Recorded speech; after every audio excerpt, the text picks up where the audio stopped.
and yeah, that's my favorite part. Thank you.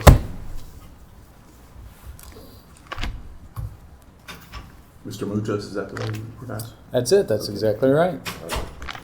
Thank you both for coming. We appreciate your coming and taking the time to speak with us. Thanks, sir.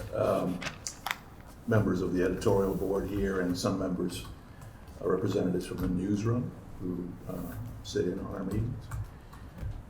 You all are the VIPs, so we'll just start now and try to get in as many questions as we can. We have a limited amount of time, but with the first question, wanted to ask you to limit to 3 minutes each if you can. We don't have watches or timers, so Sure. it's just kind of a self-police kind of thing. No, it's okay. I absolutely understand trying to keep I on think my time. colleague probably has a timer. I'll keep my. He'll be our I'll try to keep timekeeper. myself on track for you, sir. Keep everybody on track. See us yawning over a little bit. Yeah, that's usually a good indication or a bad indication, one or the other. So I we'll just carry start a with military phone, you know. Yeah, we'll start with Mr. Hayward, and then you'll get the first question Oh. the other way around. Not a problem. Okay. We've been asking this of everybody is why are you and not your opponent the best candidate for this job or for the nomination? Well, first of all, I'm a conservative Christian. I believe that Donald J. Trump came into our lives at the right time to bring America back to a Christian nation. In that, I've been training for this since I ran against Cuellar back in 2014 and 2016 and that. I went ahead and gotten my doctorate's degree and written my dissertation, and then time was catching up with me, so I stopped, finished off my second master's degree in leadership, working on my third master's degree in Christian leadership, and I have a master's degree in electronic engineering, which between that and traveling through the Gulf War and getting involved in the Middle East, I know the Quran pretty good, and I know the Bible pretty good, and that, and I see America is right at the pinnacle of deciding whether we're going to swing communism. Some people like to use the word socialism, but in my definition and training, I even took Americanism versus communism. I was one of the few back in high school who took Americanism versus communism. I have my name listed Guillermo because I was raised till I was 15 in a Hispanic family. My father guarded the prisoners in San Francisco from the Battle of the Bulge, and that. He's German, American Indian. My mother is German and mixed blood because she don't know where, she's half Native American. She's from Arkansas, so I was raised as a Southerner now. And I see that we're pulling away from the Constitution of the United States of America, and I want to help and work to bring all of us back together again, thinking as one big family, as Americans, and stop this bickering. I call it the bickering. It's down the line. It's like the analogy would be like having a stepbrother and a stepsister. And you're the sibling in the middle, and you're trying to keep them all happy because you love both of them, but you can't quite understand why they're all fighting. So if you listen very carefully, they're all trying to say the same thing, but they're trying to take different methods of resolving the problems in that. And we got to start working as one big happy family and stop. We're a melting pot. And we got to stop fighting amongst themselves and whether the Latino is right, the Afro-American is right, the German is right, the American Indian is right.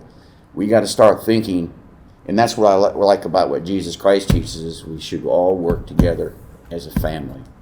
And that's what I hope to accomplish, and also be that voice with Donald Trump, which I have been in the tweeter and everything, keeping him aligned so he doesn't get off on tangents, and keep in mind that there's all Americans. There's just not one group We're not just Republicans, we're not just Democrats, but we're a family of Americans with one goal, with Jesus Christ, God Almighty as our leader. And whether you're a Muslim or a Christian or a Jew, if I can use that term, or jailed Christian background, we all have only one God, and we all answer to that God. And as we always keep that in mind, our morality should stay pretty straight, because it has in the past. But right now I see an urgency that we need someone down there in Washington that doesn't go party, but goes people. Okay.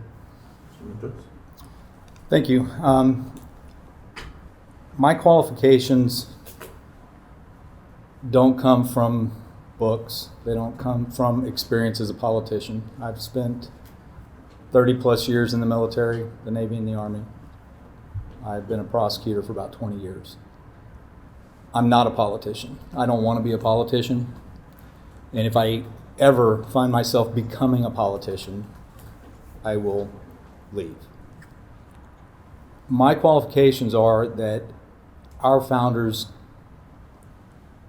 designed the government, specifically the House of Representatives, on their 2-year terms to be people that are more closely resembling of the community that they represent. Our senators serve 6-year terms. The congressmen serve 2-year terms. The fees to get in Congress are lower. The whole thing was set up so that your House of Representatives was made up of more the common folks. Very similar probably to the House of Commons that you would find over in Great Britain, where many of them came from. So having that in mind, my father immigrated from Greece in the 50s. He legally came here. His father had to come over here first, on a visa, make certain provisions. Then he had to go back and wait until he could come again. My mother, her family was part of the Boomer Sooners. Now, I was born and raised in Texas, but her mother was not. So my family mixed in Lubbock, Texas. They married. They met and married in the 60s. I come from a broken family. My parents divorced when I was about 11. So I know what it's like to live as a product of, unfortunately, what became more common probably after the 50s, at least more well known. My grandmother was abused and married several times and became an alcoholic. She relied on government subsistence. I remember, she would have the government cheese and lived in HUD housing and the Hub homes there in Lubbock, Texas. So my mother and my father raised us the best they could, but it wasn't an ideal situation. I joined the Navy right out of high school, but high school for me was extended a year because I thought I was smarter than everybody else, and I quit right after my senior year football season. And so I flipped burgers, I stocked shelves at grocery stores, and that's not what I wanted for myself. So I went back the very next year and finished school and joined the Navy. Spent 6 years enlisted from 86 to 92. Was in the Gulf War, the first Gulf War. Spent time on 4 different ships. I was deployed all the time. Great experience for me. Got out and went to college, put myself through college. I did have the GI Bill, but it doesn't pay everything. I got married when I was a junior in college. My son was born when I was a senior in college, taking 21 hours my last semester. And he was, difficult birth, spent time in NICU, but I made it. I made it through the trials of that. Went to law school, but between law school and undergrad school, had another little bit of a diversion. I was sent to Bosnia by the Army Reserve because I had switched over from Navy Reserve to Army Reserve. Because if you remember, after the Gulf War, there was a lot of cutbacks. A lot of units were cut from the military. So I was sent over to Bosnia for about 10 months as an Army Civil Affairs Sergeant. Got back on July the 4th or 5th of 97 and started law school about a week later there in Lubbock, Texas at Texas Tech. While I was there, my daughter was born while I was a second-year law student. So I had 2 young ones at home while I was trying to finish law school, an infant and a toddler. Was able to finish law school, started at the DA's office, worked my way up through there, went into private practice, joined the JAG Corps in 2003 in the Army and got my commission. So I've got experience as enlisted and an officer in the military, and spent from then till 2008 at the DA's office and in private practice for a couple years. But then I got mobilized again because the world changes. So I went to Fort Stewart and Fort Bragg for a total of 6 years combined before I got back off active duty in 2014 with the next cutback. And so I was told, nope, you can't stay on active duty because we got to cut the forces. So I went back on reserve duty and went to Arizona and worked for the Pinal County Attorney's Office there doing organized crime and interventions and working task forces and things like that. My background in the military taught me a lot about leadership from the ground up. You have to know how to follow before you can lead. And to be a good leader, you gotta put other people in ahead of you. In the Army, we always serve enlisted folks before ourselves if you're in the officer corps. All the enlisted folks eat before you do. That's a tradition, and I think it's a fantastic tradition. So you've got to be a servant first before you can be a leader. As a prosecutor, I've learned that I meet people on their very worst days. They've lost somebody they love, or perhaps they've been charged with a very serious crime and they're looking at incarceration or potential death penalty. I've seen a lot of what bad people can do to each other, whether it's overseas or here. I value our systems. They may not be perfect, and I acknowledge that fully. They are not perfect, but they're better than anything I've seen anywhere else in the world that I've been in my entire life. But we've got to keep trying to make them better. I'm the best candidate for this position because of my experience, and I do more closely resemble the people of District 35. Covers 6 counties between here and Bexar County, some more affluent than others, but some below the poverty line, many below the poverty line, many struggling, many single parents. I was myself a single parent from 2004, 2003 to about 2008, and then again from 2011 to 2015. I raised my 2 kids. They are now successful. One's in the Air Force at Shaw Air Force Base in South Carolina, doing fantastic, my son. My daughter's an honor student in college right now, doing fantastic herself. Now, that's not because I'm great, that's because they're strong people. But there's a lot of families like me that came from a broken home that have alcoholics or substance abuse or abusers in their background. My father passed away in 2008, so I know what that's like as well. I've lost a lot of friends and comrades in combat. I know the importance of people serving, but I also know the damage that just sending people off to war or to do peacemaking and peacekeeping can do, and the damage it can do to everybody. Those experiences are what make me the best qualified to have this job. Thank you. Am I allowed to say anything? Add anything? If you like, you can take a minute. Yeah, the only thing I forgot to add is I have a very strong military background also, and I just want to make sure I know that. And everything he went through, I went through, but I was on the other side. My job was protecting the troops. I worked as basically doing counterintelligence stuff, but I was a government contractor, and that allowed me to go places where he couldn't go and to bring in to help, because people like my colleague here and that, they were restricted by laws, certain laws and rules and regulations, especially under Obama's administration.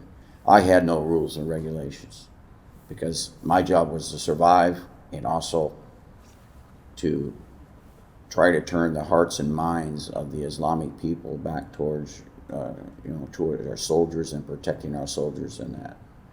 And I spent many times sitting down with terrorists and convincing them what they were listening in the Quran and reading in the Quran was wrong. And between the Old Testament and them actually getting a Quran in their own language that they understood, because 90% of all Islamic believers, they keep listening to the mullah, and he lies a lot. But when they read the Quran and they read the Old Testament, Kuwait is the ideal situation, because when you go into many Kuwaiti homes, you'll see the Holy Bible and you see the Quran sitting next to each other. And they're both, to discredit either one, is an offense that'll put you in jail very, very quickly if you don't know how to talk properly. Let's go ahead and move on. We'll start with you, Mr. Moutos. Yes, sir. What is the single most issue that you think that Congress should address, and why? The biggest issue in our country today is our compass, our guiding principles. The divisiveness is a symptom of the loss of that compass. And so if you read any materials from me, you know, in political campaigns, you have business cards, you have push cards, you have signs, you have websites, you have Facebook, all that, social media, the whole works. You'll see traditional values. And when I refer to traditional values, I refer to those that the founders came with, wrote the Declaration of Independence and the Bill of Rights and our Constitution based on. And what that really goes to is family. Family is the core of everything. So the biggest thing is, how do we keep families together? If you look at, and I'll use some examples to kind of solidify it. So the mass shootings that we see at schools, the school shootings. Virtually all, if not all, and I would have to check to see if there's been a change recently, of those shooters came from broken homes with no father in the home. If you look at statistics for white families, Hispanic families, black families, any family, the families without a father in the home are the families that are having trouble. The mother is usually the one that has to bear the brunt of the burden of raising the children, oftentimes with little to no income, certainly less than she had as a couple, because statistically when a couple divorces, the woman's income decreases by about 40 to 45% as a family unit, and the single father who is gone, his increases. We all know that child support is not something that many fathers seem to pay willingly. Why that is? Loss of family values. For whatever reason, you don't have the compass, and you're not doing what you're supposed to be doing as a man and as a member of society. So these families break down. That breaks down the economy, and that breaks down the local community, and then it just spreads from there. So as the family breaks down, so does everything around it. Concentric circles, outward, going outward. That is the root. Everything else is a symptom of that root. So when you think of I say little things, because some people think of it as a special issue, domestic violence, domestic abuse. It's not a special issue. You've got people paying for the man that's being prosecuted, imprisoned, his defense team, the judge, the juries, everything that's involved with it costs a lot of money. And it doesn't come from him, because most of them can't afford it, so they get an appointed lawyer. The mother is there with the kids. Who's taking care of her? Now she's probably on some form of government assistance. Not because she wants to be, but because she has to be. She's lost her job because she's had to go to medical appointments. She's now the sole responsible for her kids. Her employer says, I really don't care about your personal problems because I need you here at work. And she's not working a job that she's qualified for. She's working a job most likely she's way overqualified for, but she's doing everything she can. Then we're making vulnerable people. I don't know about in Austin. Well, I do know. There's a lot of stuff I don't want to get into. I do work at the AG's office still. Don't want to get into law enforcement sensitive. Human trafficking is a huge problem everywhere. San Antonio and Houston are two of the biggest cities. Austin's not immune either. Who are those vulnerable victims? Those are usually people out of broken homes. Young men, young women coming out of broken homes. People think it's just a problem overseas, or it's just the folks that are being smuggled in. It's not. They're being smuggled out of the United States as well. The children are.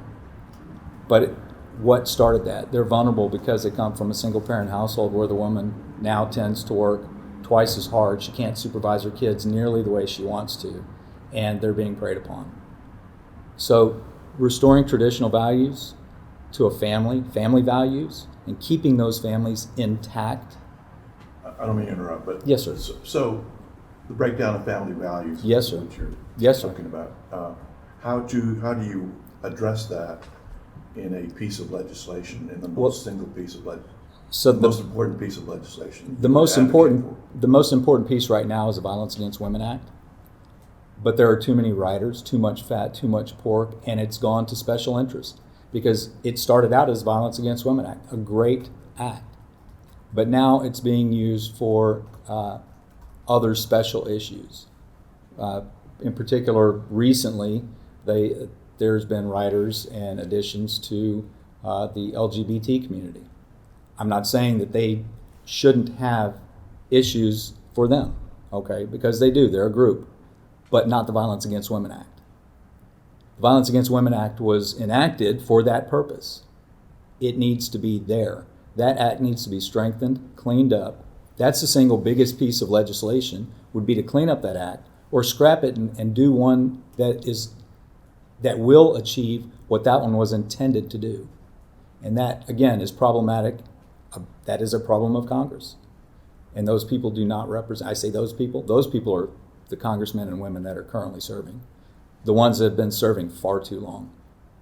Because it was never intended by the founders to be a career where you've served 20, 30, 40 years in one seat. You do not reflect the people that you represent anymore.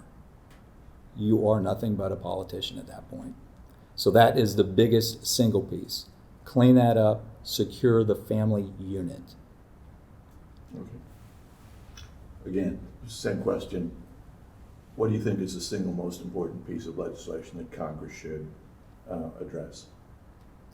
It boils down to morality of who your leaderships are going to be. Right now, we have probably the most moral. People argue, but we have a president now.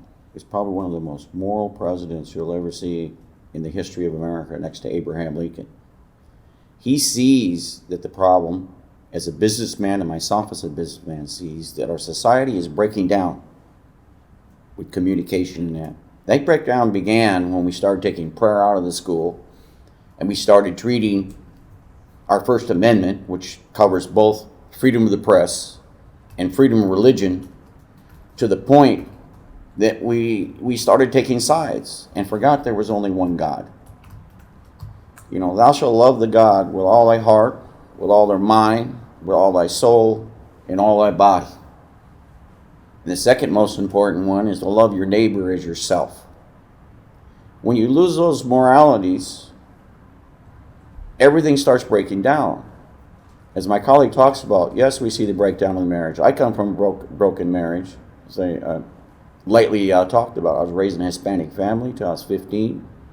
My mother and father couldn't get along over World War II. My dad came back after guarding German prisoners. He lost the M35 truck. He was MP on the, rode on top of him, got a metal plate. And every now and then when he would remember it, he'd go a little whammy-bammy. But that's because he saw so many atrocities. He had to take an M16, or we call it M30, there in San Francisco, and had to mow down about half of the German prisoners when they tried to escape. And he knew all those guys bought candies and things like that because he spoke German and he liked the people and that. But getting back to the problem is morality. We need leaders that's willing to stand up and put legislation in there, such as Donald Trump recently has done. He's beefed up the laws such that when we start talking about taking care of our brothers, it doesn't matter, like he's talking about whether it's a racial problem or it's a problem against homosexuals and that. We have to have an even playing field so that everybody's looked at equally on how to address the problems. When you have God in your heart and you start having morals and understanding, the Old Testament and the Quran both have the law. The United States Constitution was built upon that law. If we enforce that law and we allow people to be themselves, and you people in the press are really have a solemn duty of helping to see that when there are problems with morality and that, to come up and help come up with solutions so that Congress, when they're sitting there and trying to make decisions about how to solve these problems, and that you're the people. We as congressmen, we represent the people, but you as the press, You hear your nose is down to the ground. You know exactly what is going on in that. And we need to not address the symptom, but address the cause.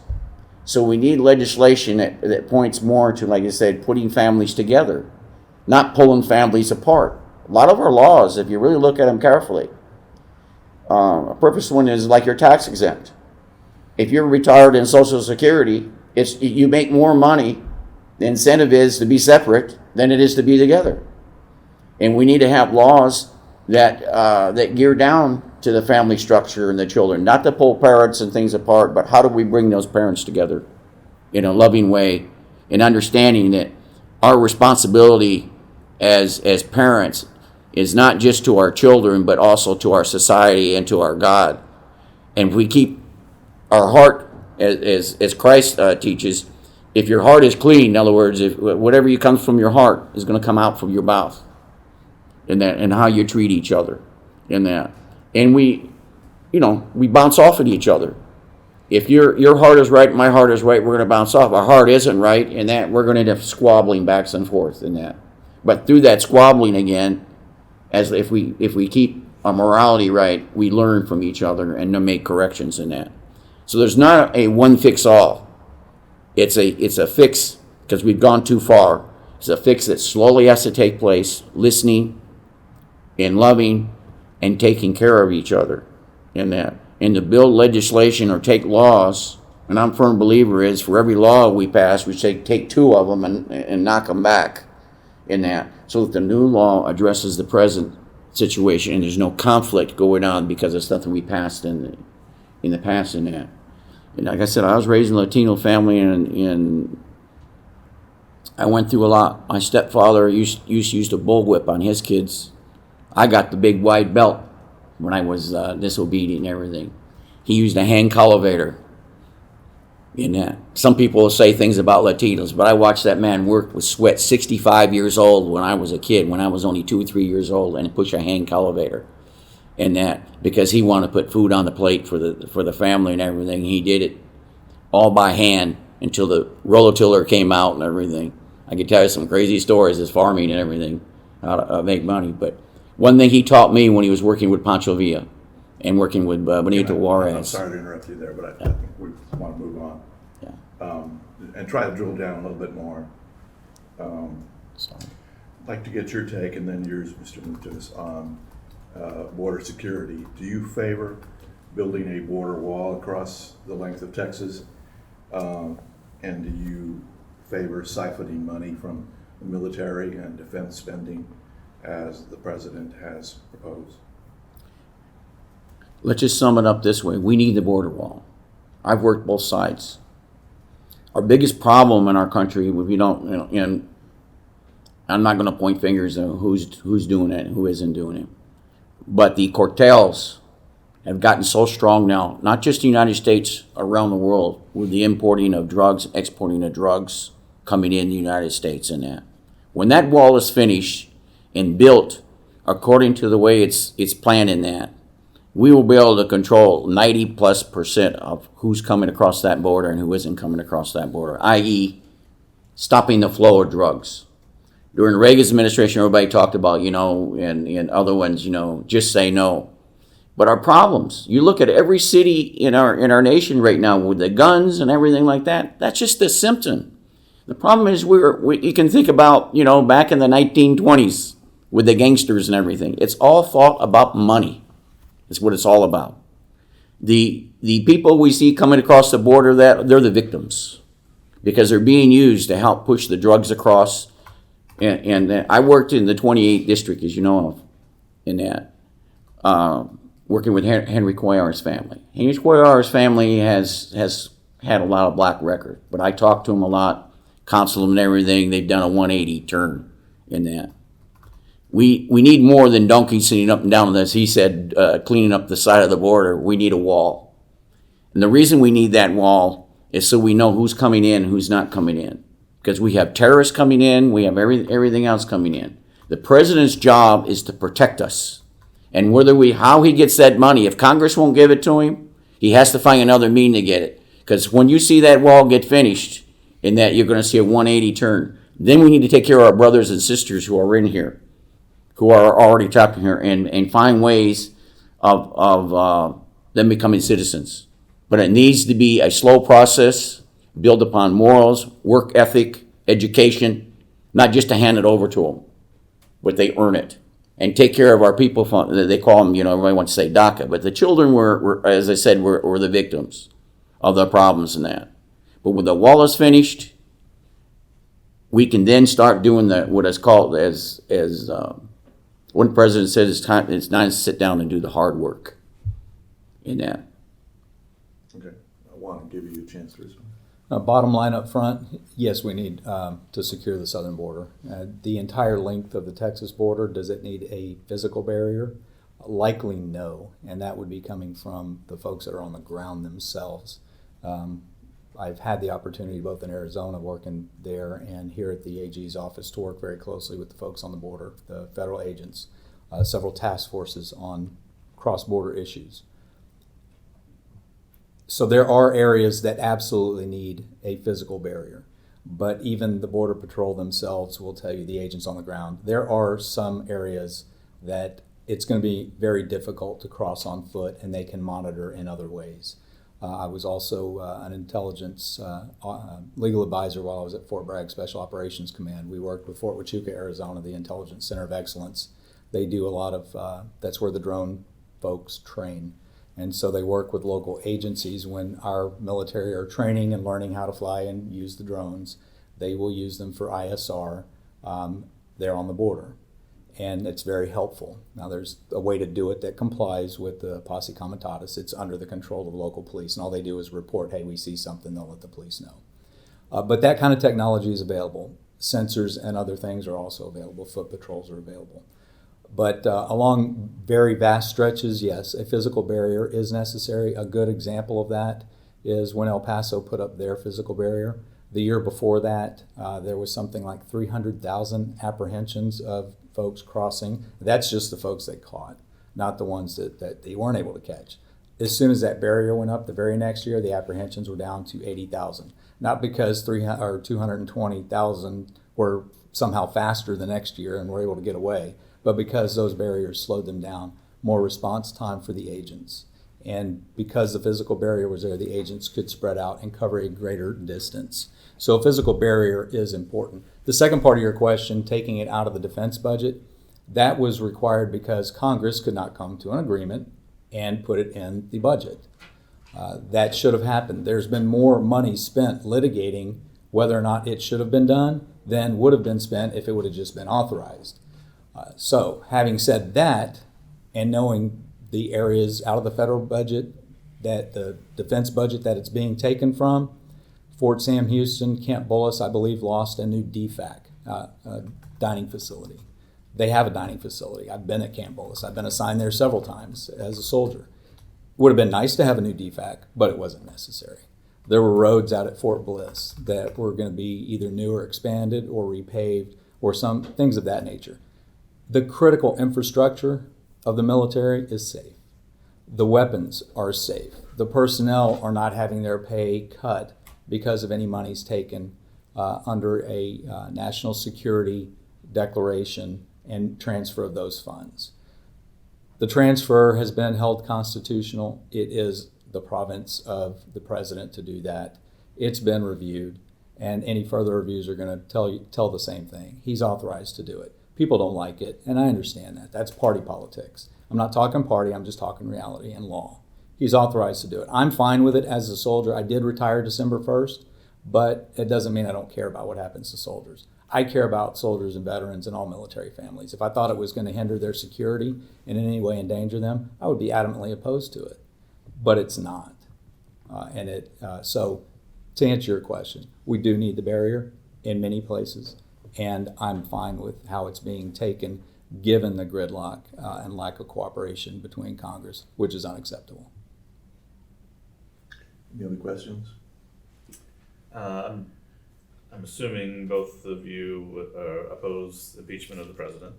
I'm curious what you would have done had you been in the House this past fall when that vote was coming up. yeah, just give us your thoughts on the impeachment process and whether you think the president did anything wrong in the underlying accusations made against him. Okay. Well, Mr. Hayward, go first. We have to understand that we had, for the first time in the history of America, a coup. It wasn't with guns.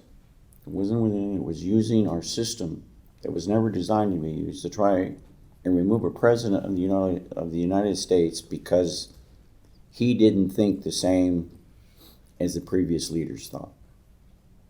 We lost our way for a while there, understanding that when we elect a president of the United States, and again, that's back on the press too, of reminding people that he represents all of us, both Democrats and Republicans.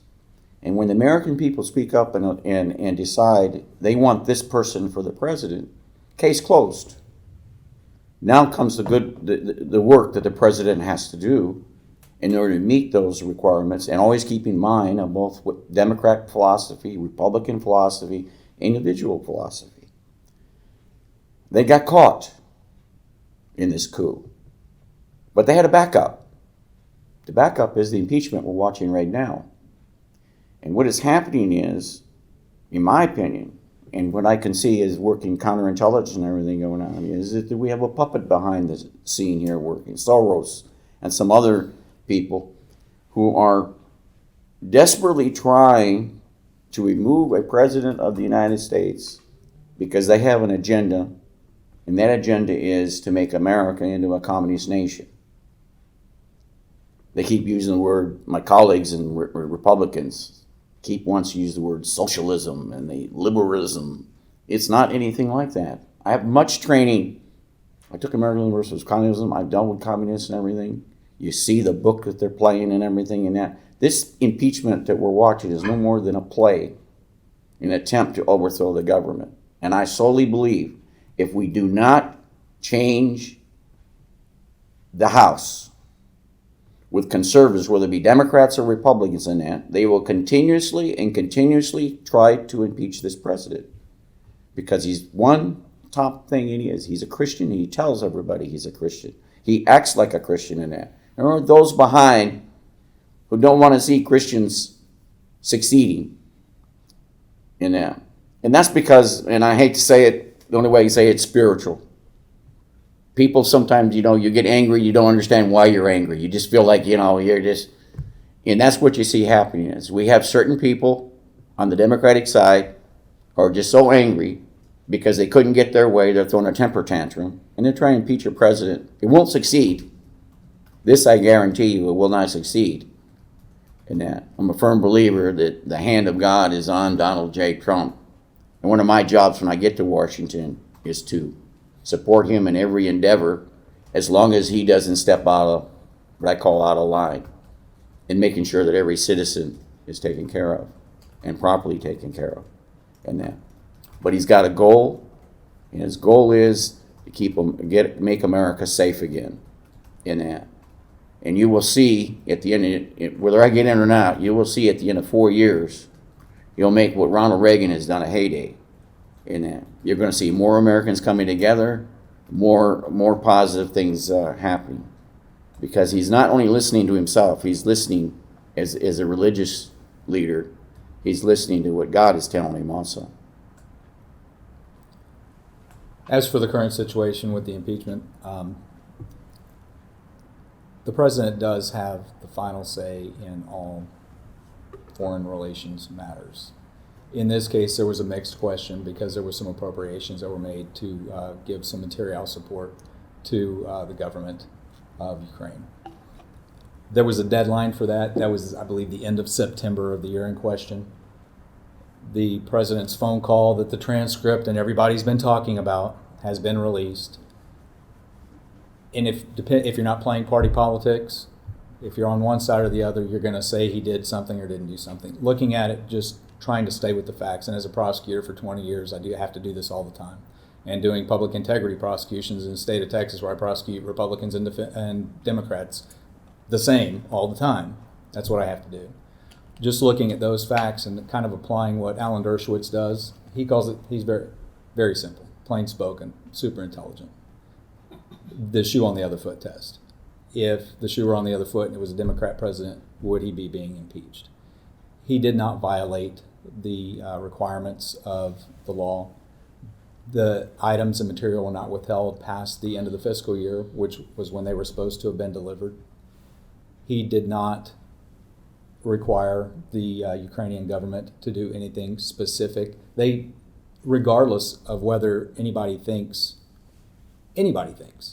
that he was wanting a press announcement, this, that, or the other, the material was given. And the Ukrainian government didn't even know it was being delayed any. And if you look back at precedent, virtually all presidents have done similar things. President Obama did similar things by not giving certain material support or delaying it. And he had the authorization to do it too. Republicans may not have liked it, but he was authorized to do it.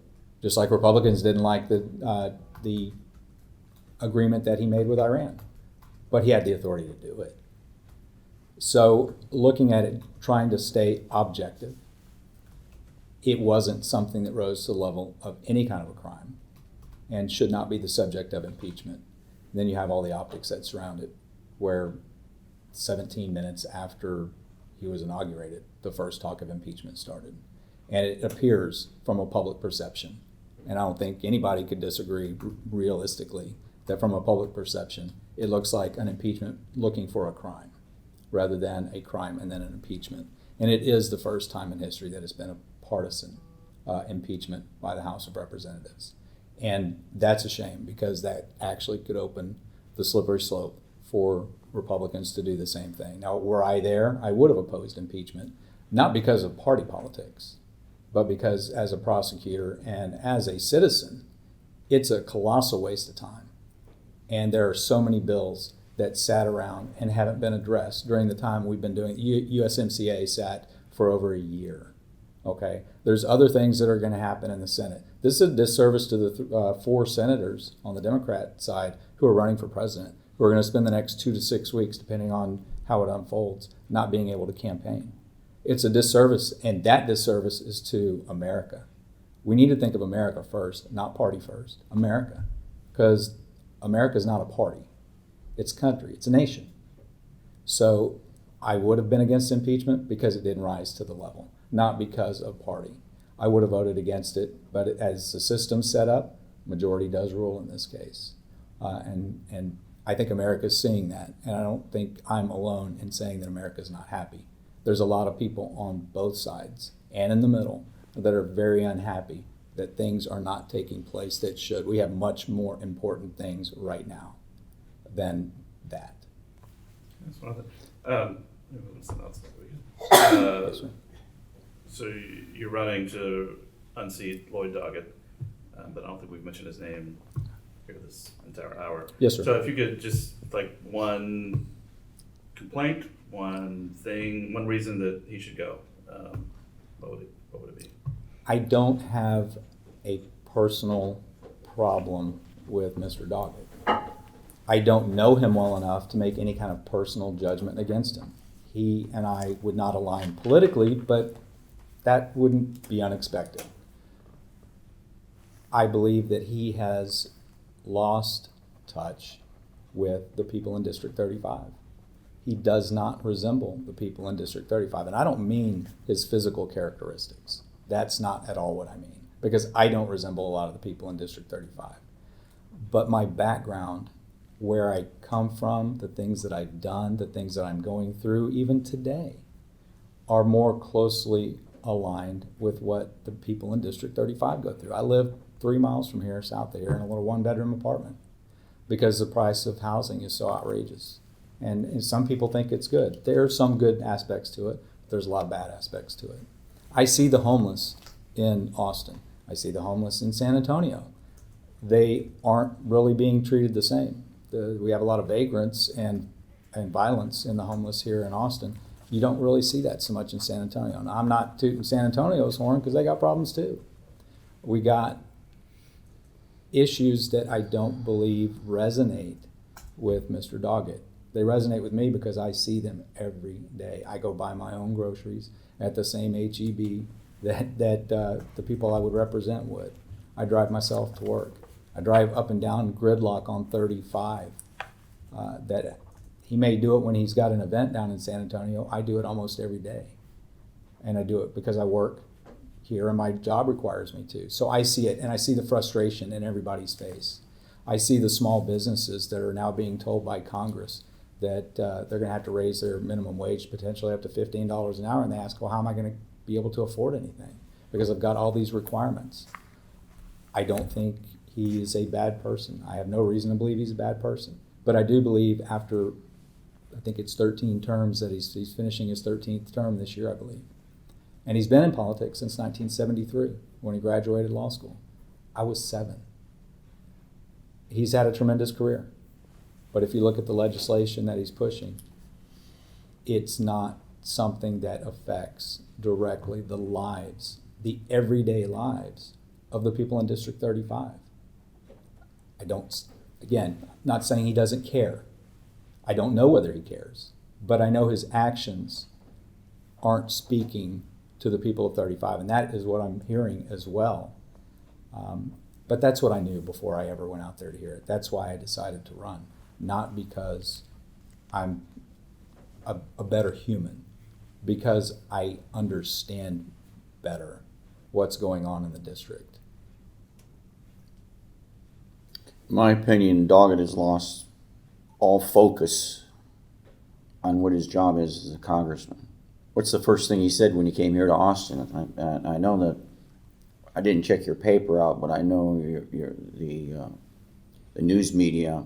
I saw it on TV. It even got my wife upset. I said, "Why are you here today? What's your main goal?" And he said, "What did he say? I'm here to impeach the President of the United States." That says a lot about someone. The second thing he did recently, if you listen to, the state of Texas decided they didn't want to take no more refugees because under the law they have the right to do that. What does he want to spend his time about? Trying to persuade the governor to change his mind about taking care of refugees. The third thing is he is the pinnacle of, and I don't want this against my colleague because him being a lawyer. You know, there's good lawyers, there's bad lawyers, right? Somebody will say, my lawyer's my liar, or whatever. I think he's an example of the lawyer is a liar, in that when he went to Washington, all of a sudden he forgot the rules and regulations of being a lawyer. The Constitution is the law, right? It's a document. It's to be interpreted by your congressman and your senator. People send people with law degrees or whatever their degree is, right, to reflect that when they're reflecting on the people's will. But then all of a sudden say, I don't know the law anymore, and say something that plainly any layman knows is wrong, you're losing focus. The fourth thing is he spends more time behind the scenes using, and again, I don't mean this in a derogatory way, but using minorities to speak for things that he knows that if he said forward, he would say openly, he would be put down for in that. I call that the cowardly way. I mean, if you have an issue as a congressman, you should be able to stand up, whatever that issue is, and tell the American people, I don't agree with this or I don't agree with that, and this is my solution. Doggett spends half of his time trying to figure out how to get around the law in place of trying to enforce the law in that. And if I got a second, I was the one behind the scenes when Doggett left the legislature because he didn't like what the Republican legislature was doing. I don't know if y'all remember that story or not. Well, I was the one working with the sergeant at arms, and I was going to go out and arrest him, and I had the DPS I was working with the Texas Rangers. When he got wind of that, that's the reason Doggett came back. So Doggett knows who I am. He may not know me by name, but I was the instigator behind that because he was not enforcing a law. A law was up on the legislature. You as an attorney, right? You either defend the law or you give your case. And whatever the legislature or the American people decide, you should stand behind that. Doggett doesn't want to do that anymore. Maybe he's been in here too long. That's why I think term limits is most important. 2 terms. So you're always reflecting with the people. Right now, he's not reflecting the people. I don't think he reflects. He does good for Austin, especially in that with the way he's acting now. He's so bent on impeachment, and his eyes are more like this than he is on the issues, such as my cog here is talking about with people with no jobs and people having to stay on the streets and everything, and that.